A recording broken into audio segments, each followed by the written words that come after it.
दोस्तों, मैं फराज मलिक।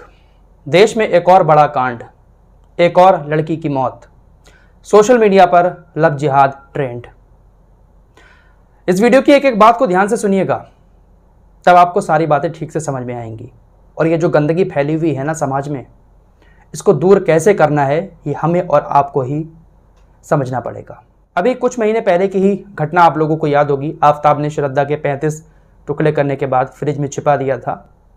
इसके बाद देश के अंदर और भी बहुत सारी घटनाएं हुई। आफताब नाम के अलावा दूसरे नाम वाले लड़कों ने भी अपनी लिव इन पार्टनर को बुरी तरह से मारा। ऐसी बहुत सारी हाल ही में खबरें आई हैं, लेकिन चर्चा ज़्यादा किस नाम की होती है वो आप अच्छे से जानते हैं।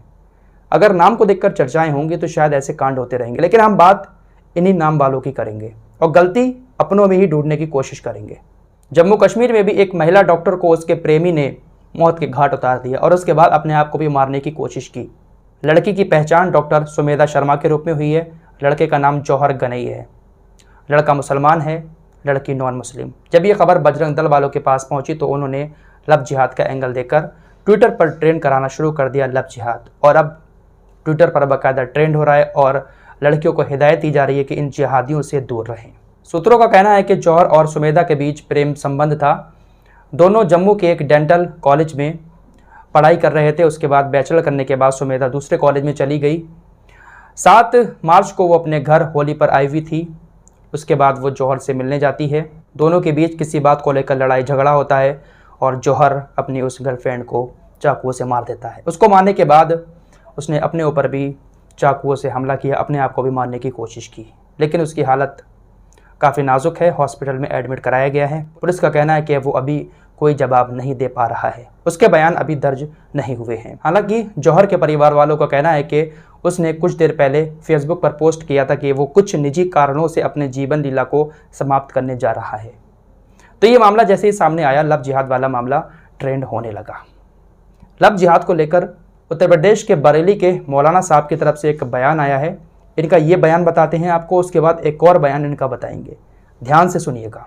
बरेली की ऑल इंडिया मुस्लिम जमात के अध्यक्ष मौलाना शहाबुद्दीन रजवी, इन्होंने कहा कि ये जो मुस्लिम लड़के गैर मुस्लिम लड़कियों से शादी कर रहे हैं ये पूरी तरह से हराम है। उन्होंने फतवा जारी करते हुए कहा कि जो मुसलमान लड़के अपनी पहचान छिपाकर सोशल मीडिया पर या किसी और जरिए दूसरे धर्म की लड़कियों से अफेयर करते हैं और उनसे शादी करते हैं, ये सरासर हराम है।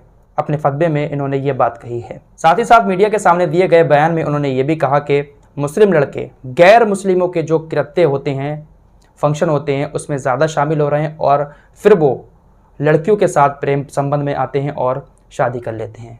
इसको सरासर उन्होंने हराम बताया।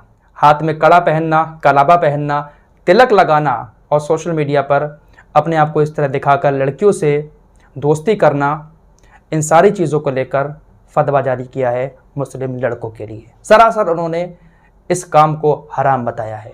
मौलाना शहाबुद्दीन रजवी साहब के इस फतवे की बात करें तो बिल्कुल सही है ये फतवा। ये लोग जो इस तरह से अपनी पहचान छिपाकर उल्टी सीधी हरकतें करते हैं और इनकी इस हरकतों की वजह से सभी को सुनना पड़ता है। वाकई में ऐसे लोगों के लिए कोई सख्त कानून बनना चाहिए।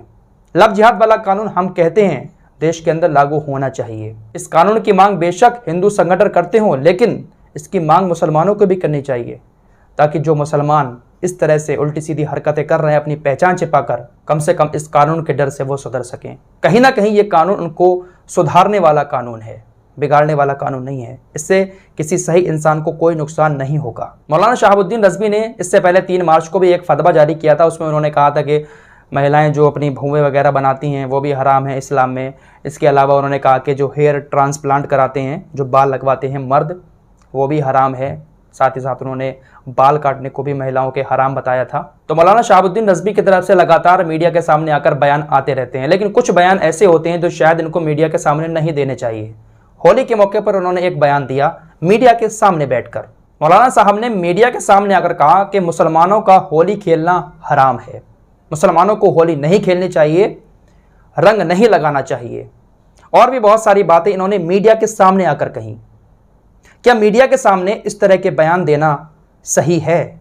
आप अच्छे से जानते हैं कि मीडिया आपके सामने आकर इस तरह के बयानबाजी इसीलिए करवाता है ताकि आपकी छोटी सी बात को बहुत बड़ा मुद्दा बनाकर देश में पेश किया जाए। लेकिन मौलाना साहब मीडिया के सामने आकर इस तरह की बातें करते हैं। अगर आपको समझाना है अपने लोगों को तो अपने तरीके से अपने लोगों को समझाइए। ये क्या कि मीडिया के सामने आकर आप बयान दे रहे हैं इस तरह से। कुछ बयान ऐसे हैं जिन बयानों को मौलाना साहब को और भी मौलाना जो हैं उनको मीडिया के सामने आकर नहीं देना चाहिए। अब टीवी मौलानाओं की तो बात ही क्या करें। लाख कोशिशें कर ली कि टीवी डिबेट में मौलाना लोग ना जाएं, लेकिन जाना नहीं छोड़ा, लगातार लोग जा रहे हैं। तो कहीं ना कहीं जो कमियां हैं ना वो अपने अंदर देखने की कोशिश करनी चाहिए। लव जिहाद वाला कानून कहीं ना कहीं उन नासमझ बेवकूफ़ मुसलमानों के लिए बहुत सही है जो उल्टी सीधी हरकतें करके पूरी कौम को बदनाम करवाते हैं। फिलहाल इस मामले पर आप लोगों की क्या राय है, कमेंट बॉक्स में अपनी राय का इजहार भी ज़रूर करें। मिलते हैं एक और नई वीडियो के साथ, तब तक के लिए अपना ख्याल रखिए।